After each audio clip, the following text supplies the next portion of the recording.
Screen addiction একটি ক্রমবর্ধমান সমস্যা যা আমাদের দৈনন্দিন জীবনে গভীর প্রভাব ফেলছে। আমরা প্রতিদিন কম্পিউটার, মোবাইল ফোন, টিভি এবং অন্যান্য ডিজিটাল ডিভাইসের উপর নির্ভরশীল হয়ে পড়েছি। এই নির্ভরতা একসময় আসক্তিতে পরিণত হয়, যা আমাদের মানসিক, শারীরিক এবং সামাজিক জীবনে ব্যাপক প্রভাব ফেলে। স্ক্রিন অ্যাডিকশন এমন এক সমস্যা যা নীরবে আমাদের জীবনকে গ্রাস করছে। এটি আমাদের সম্পর্ক, কাজ এবং ব্যক্তিগত বিকাশের উপর নেতিবাচক প্রভাব ফেলে। আমাদের চারপাশে অনেকেই স্ক্রিন অ্যাডিকশনের শিকার। রোহানের কথাই ধরা যাক। সে একজন কলেজের ছাত্র, সবসময় পড়াশোনায় ভালো ছিল, কিন্তু যখন সে তার প্রথম স্মার্টফোন পেল, তখন থেকেই সবকিছু বদলাতে শুরু করলো। পড়াশোনার সময় ফোনে মেসেজ আসা, নোটিফিকেশন এবং সোশ্যাল মিডিয়ার নেশা তার পড়ার সময় কমিয়ে দিতে শুরু করলো। ধীরে ধীরে রোহান প্রতিদিন ঘন্টার পর ঘন্টা ফোনে কাটাতে শুরু করলো, এমনকি রাতে ঘুমানোর সময়ও ফোনটা তার কাছেই থাকতো। সে অনুভব করলো যে ফোন ছাড়া সে কিছুই করতে পারছে না। তার একাগ্রতা কমে গিয়েছিল, ক্লাসের ফলাফল খারাপ হতে শুরু করলো এবং তার বন্ধু বান্ধবের সাথে সম্পর্কের মধ্যেও দূরত্ব তৈরি হলো। একদিন যখন সে পরীক্ষায় খারাপ ফল করলো, তখন সে বুঝতে পারলো যে তার এই ফোনের প্রতি আসক্তি তার জীবনের উপর কতটা প্রভাব ফেলেছে। এই গল্পটি অনেকের কাছে পরিচিত শোনাতে পারে, কারণ স্ক্রিন অ্যাডিকশন এখন একটি সাধারণ সমস্যা হয়ে দাঁড়িয়েছে। কিন্তু এই স্ক্রিন অ্যাডিকশন আমাদের জীবনে কি প্রভাব ফেলছে এবং আমরা কিভাবে স্ক্রিন অ্যাডিকশন থেকে নিজেকে বের করতে পারি, এই সব কিছু নিয়ে আমাদের আজকের video get out from screen addiction. Many parents consider too much screen time a bad thing, but new research has found it could be the case for some teenagers.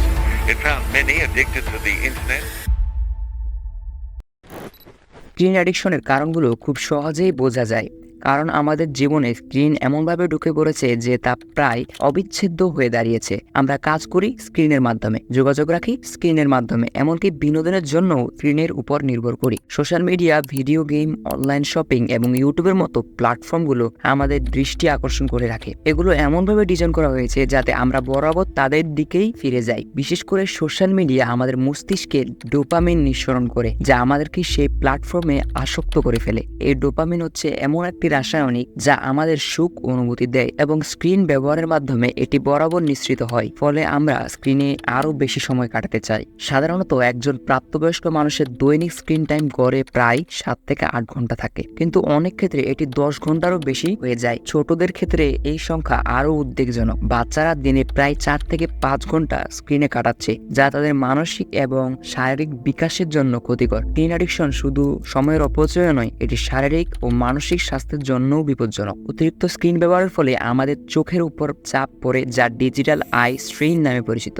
দীর্ঘ সময় স্ক্রিনে কাটানোর ফলে চোখ শুষ্ক হয়ে যায়, মাথা ব্যথা হয় এবং ঘাড় ও কাঁধে ব্যথা হতে পারে। এছাড়া ঘুমের সমস্যাও তৈরি হয়। স্ক্রিন থেকে নির্গত নীল আলো আমাদের ঘুমের চক্রকে ব্যাহত করে, বিশেষ করে রাতে স্ক্রিন দেখার ফলে ঘুমের মান কমে যায়। এখন প্রশ্ন আসে, এই স্ক্রিন অ্যাডিকশন থেকে মুক্তির উপায় কি?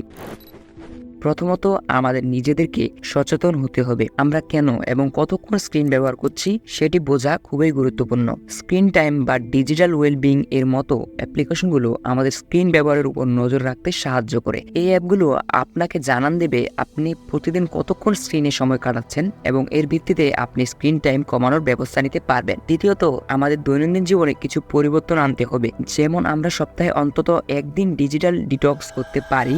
Scrolling through emails and social media, probably way too many times, right?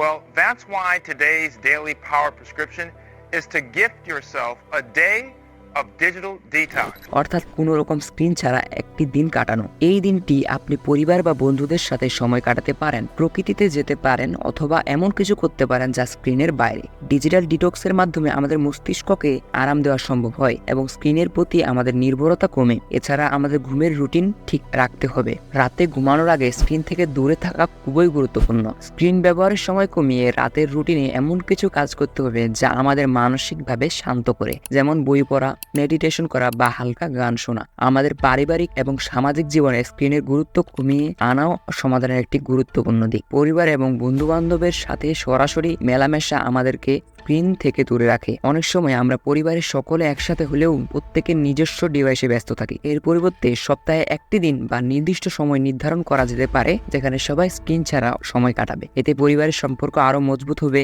এবং একে অপরের প্রতি মনোযোগ বাড়বে। তাছাড়া স্ক্রিনের বিকল্প বিনোদনের উৎস খুঁজে নেওয়া যেতে পারে। অডিও বুক, পডকাস্ট বা মিউজিক শোনা হতে পারে, এমন কিছু যেখানে স্ক্রিনের দিকে তাকিয়ে থাকতে হয় না। এটি আমাদের মনকে ব্যস্ত রাখে কিন্তু চোখ এবং মস্তিষ্ককে স্ক্রিনের চাপ থেকে মুক্ত রাখে। বিশেষজ্ঞরা বলেন, we are losing connection with the real world because of the addiction of screens.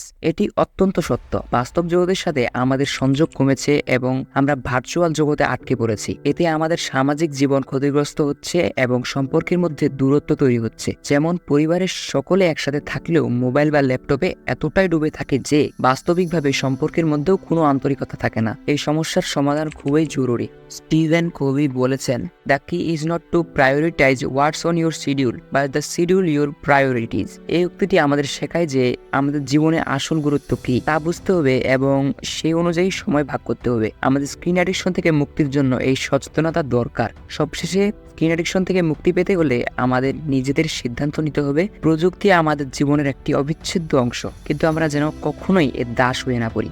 বাস্তব জীবনে আরো বেশি যুক্ত থাকা, পরিবার ও বন্ধুদের সাথে সরাসরি সময় কাটানো এবং স্ক্রিনের সময়কে সীমিত করে বাস্তব জগতের দিকে মনোযোগ দেওয়া, এই সবগুলোই আমাদের স্ক্রিন অ্যাডিকশন থেকে মুক্ত পেতে সাহায্য করবে। ক্রিস্টিয়ান লউস ল্যাং এর একটি উক্তি আমাদের এই বিষয়ে খুব সুন্দরভাবে উপদেশ দেয়। Technology is a useful servant but a dangerous master. অর্থাৎ প্রযুক্তি আমাদের জীবনের একটি উপকারী সেবক হতে পারে, কিন্তু এটি যদি আমাদের উপর নিয়ন্ত্রণ প্রতিষ্ঠা করে তবে এটি অত্যন্ত বিপজ্জনক হয়ে ওঠে। স্ক্রিন অ্যাডিকশন সেই বিপদেরই একটি উদাহরণ এবং এই বিপদ থেকে মুক্তি পাওয়ার জন্য আমাদের সচেতনভাবে পদক্ষেপ নিতে হবে। আমাদের জীবনকে ভারসাম্যপূর্ণ করতে হলে স্ক্রিনের ব্যবহারকে সীমিত করে বাস্তব জীবনের সাথে আরো সংযুক্ত হতে হবে। এই ভিডিওটি দেখে আপনারা সচেতন হবেন এবং আশা করি স্ক্রিন অ্যাডিকশন থেকে মুক্ত রাখার পথ খুঁজে পাবেন। আজকের ভিডিওতে এই পর্যন্তই। দেখা হচ্ছে অন্য কোনো ভিডিওতে।